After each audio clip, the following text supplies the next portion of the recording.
Дмитрий Гордон у нас снова гость нашего эфира, чему мы каждый раз очень радуемся. Дмитрий, здравствуйте. Здравствуйте. Да, Дмитрий, начнем с неприятного вопроса. Вы говорили, что Медведчук уехал и находится не в Украине. СБУ его вчера задержало, очевидно, в Украине. Как так получилось? По моим данным, Виктор Владимирович Медведчук находился на территории Венгрии. Это мои данные. Я не знаю, я не поддаю их сомнению, но возможно, что он находился и на территории Украины, не успел выехать в Венгрию. Я говорил о том, что мне сказали.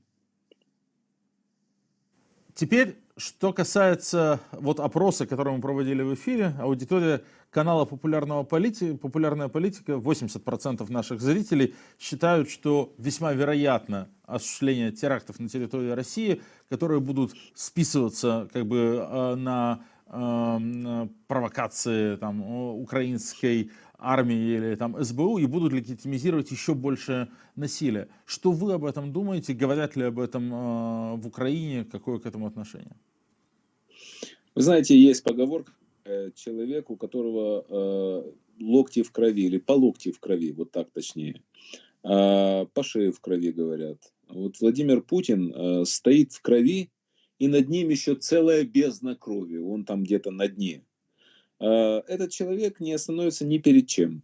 Мы это уже видим, мы это понимаем. Раньше не понимали, думали, есть какие-то предохранители, какие-то барьеры, может быть. Нет, барьеров нет. Да и что ждать от того, кто в 99-м году взрывал жилые дома в России, в Волгодонске, в Москве. История в Рязани с мешками с сахаром, мы тоже это хорошо помним. За подробностями, пожалуйста, в YouTube мои интервью с Борисом Березовским, где он в подробностях рассказывал, что происходило тогда в связи с спецоперациями ФСБ для приведения Путина на престол. Поэтому, что ему взорвать еще пару домов в России, а что ему взорвать 10 домов в России, да ему все равно. Люди для него мыши и тараканы. Ему все равно. Не надо обижать мышей. Мыши. У меня много раз были дома грызуны. Мыши — это прекрасные и милые существа, а Путин относится к людям гораздо хуже. Да. Нет, я говорю, что люди для него мыши и тараканы. Вот что окей, принимается. Скажите, Дмитрий, всегда и всюду говорил, что вот у Медведчука, который какое-то огромное влияние на Путина, что он принимает все решения по Украине с оглядкой на него и советуя с ним, по крайней мере, так писали в 2014-2016 годах. Вот сейчас это влияние сохранилось или все-таки своими многочисленными ошибками он влияние на Путина снизил, и Путин как-то стал адекватнее смотреть на Украину, уже не советуясь с никакими Медведчуками? Давайте начнем с того, кто такой Медведчук. Виктор Владимирович Медведчук — это многолетний агент КГБ СССР, который был внедрен в украинскую власть, который представлял долгие годы интересы Москвы, интересы лично Путина. С Путиным у него очень трогательные, трепетные отношения. Видео, которое вы показывали, это видео из Крыма, из дома Виктора Медведчука, в котором побывал в 2012 году Владимир Путин. Это их ужин там на фоне фонтанов и так далее. Не секрет, что Медведчук был полномочным представителем Путина по Украине, смотрящим по Украине. У них очень хорошие отношения. Медведчук все эти годы был вхож к Путину. У них родственные отношения. Путин крестил сына Медведчука. Сына или дочь, чтобы я не соврал. Вот. И насколько говорят, Путин выделил Медведчуку под Украину, под деятельность Медведчука и пятой колонны, которой руководил Медведчук в Украине, $1 миллиард, из которых, как говорят, Медведчук потратил всего 100 миллионов, остальное присвоил. Думаю, что Путин это знает. Чем отличался Медведчук? Он всегда рассказывал Путину: Владимир Владимирович, работа идет. Все шикарно, все отлично. Тут вас любят, мы вербуем кучу агентуры. У нас телеканалы, у нас то, у нас это. Все нормально. Когда Путин еще в ранге президента России приезжал в Украину, Медведчук ему потемкинские деревни устраивал. Все это тоже знают. На пути следования Путина везде были бигборды с Путиным: Россия, Украина, дружба навеки и так далее, и так далее. То есть это чистые потемкинские деревни ради одного, ради того, чтобы красть бабки. Он вор, крыса. Поэтому что происходит теперь? Медведчук пойман, находится в наручниках, в СИЗО. И теперь действия Путина. Вот многие рассуждают, а что будет делать Путин? А будет он менять Медведчука? Не будет?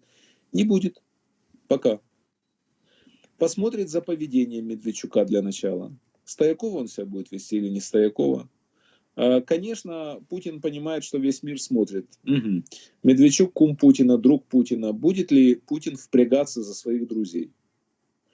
Ну вот, Путин это понимает. Путин уже и не любит, наверное, Медведчука, потому что Медведчук его обманул, он ему рассказал, какие у Путина здесь прекрасные перспективы у нас дома. А перспектив-то нет никаких, ненависть сплошная, коллективная ненависть к этому убийцу, палачу и фашисту, Путину. Поэтому я думаю, что сейчас Путин не будет предпринимать никаких усилий для вызволения Медведчука. Я думаю, что сегодняшние угрозы Медведева нужно воспринимать украинской власти серьезно. Медведев намекнул на то, что могут украсть кого-то из украинских руководителей. Поэтому всем им советую усилить охрану. Я, честно говоря, менее серьезно отношусь к утреннему высказыванию Дмитрия Медведева. В России Напрасно. всерьез не воспринимает Дмитрия Напрасно. Медведева. Человек очень сильно пьет. Он транслирует и это... напрасно. Он транслирует не свои мысли. Напрасно. Я думаю, что вот его сегодняшний пост, этот человек реально просто очень плохо себя чувствовал с утра и выдал какой-то набор эмоций. Ну, посмотрим, кто из нас прав. Я хотел с вами посоветоваться. Вот по какому вопросу.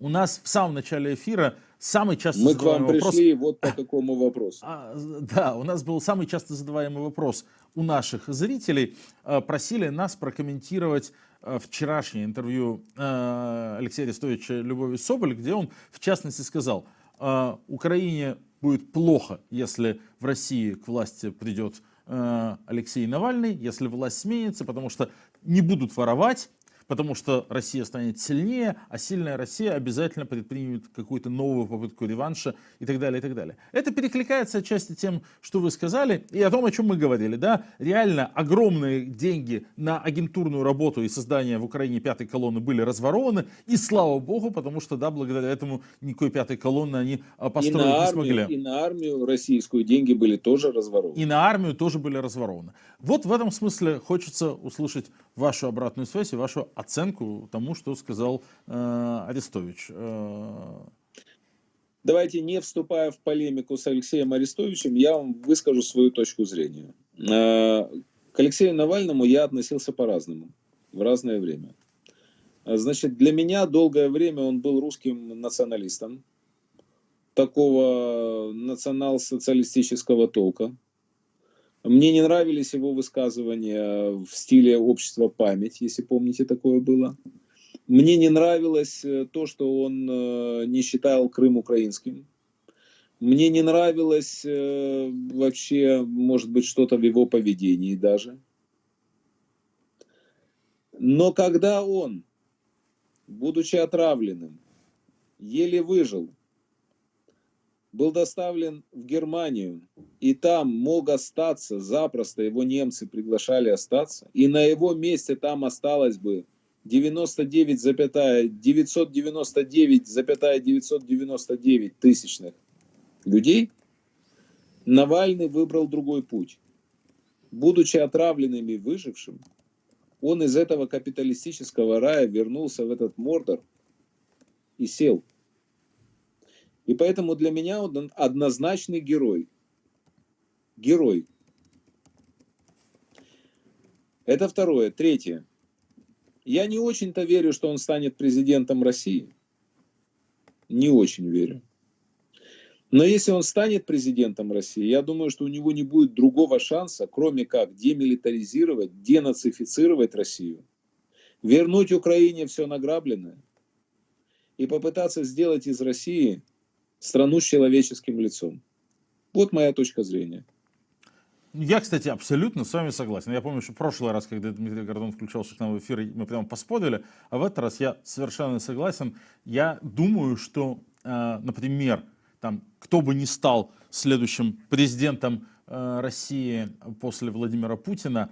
Если этот человек хочет на что-то в политическом плане рассчитывать и хочет там Россию возвращать в мир, то первый его визит будет в Киев. И это будет визит там с цветами, И второй тоже. и в Киев, и в Бучу, и куда угодно. Никуда мы сейчас от этого не денемся.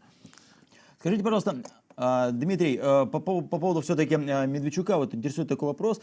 Постоянно нам говорят, что у Порошенко были какие-то с ним связи, и Порошенко его все время прикрывал. Действительно ли это было так? И вот, не знаю, сможете ли уместить в одном ответе ответ на два вопроса. Вот второй мой вопрос. Стоило ли сейчас брать Медведчука, если он действительно такая шишка, через которую можно было общаться с Россией? Может быть, все-таки можно было использовать как парламентера, и можно было использовать как козырь какой-то в этих самых переговорах с безумным Путиным?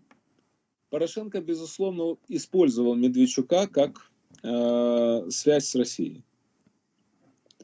Сегодня вы говорите, нужно ли, может быть, не надо было брать Медведчука, чтобы не обрывать связи с Россией. А никому уже не нужны связи с Россией. Вообще никому. Никому не нужен 1000 лет Медведчук, кроме как давать показания. Кстати, его охрана уже дает показания. Никому это все не надо. Связи с Россией никому не нужны. С Россией одна связь. Посредством ударов, наносимых нашей героической армией. Это самая верная связь с Россией. И никакие переговоры вы не верите, и ничего не меняется в этом плане. Ну, я знаю вашу жесткую позицию, но никаких А о переговоров. чем переговариваться? Давайте так. Вот смотрите, сегодня о чем говорить? Путин скажет. Путин, отведи войска. Путин скажет, Донбасс наш, Мгм. Крым наш, Херсон наш, и еще черти что наши. Плюс денацификация, демилитаризация и еще какая-то тележка требований. Что скажет Зеленский? Донбасс наш, Крым наш, Херсон наш, отвод войск и до свидания. Ну, о чем говорить на этих переговорах? Вы видите смысл в них? Нет. Они не могут сказать по-иному. Путин, если скажет «я ухожу», это выстрел себе в висок. Бабах. Зеленский скажет «я ухожу», Крым ваш, Донбасс ваш, Херсон ваш. Ну, нет больше президента Зеленского. Ну, о чем говорить? Значит, будут говорить пушки. И дальше, собственно говоря, это вторая ключевая тема нашего эфира, подготовление обеих сторон к решительной битве на Донбассе, которая, видимо, по кровопролитности, ужасу и бессмысленности затмит собой все, что происходило после Второй мировой войны на этих землях, на этих территориях. Это ужасно, но желаем, чтобы Путин все-таки здесь сломал себе зубы, тоже как сломал их уже под Киевом. Дмитрий Гордон, спасибо большое за ваше включение в наш эфир. Остаемся на связи, ждем вас снова. Спасибо.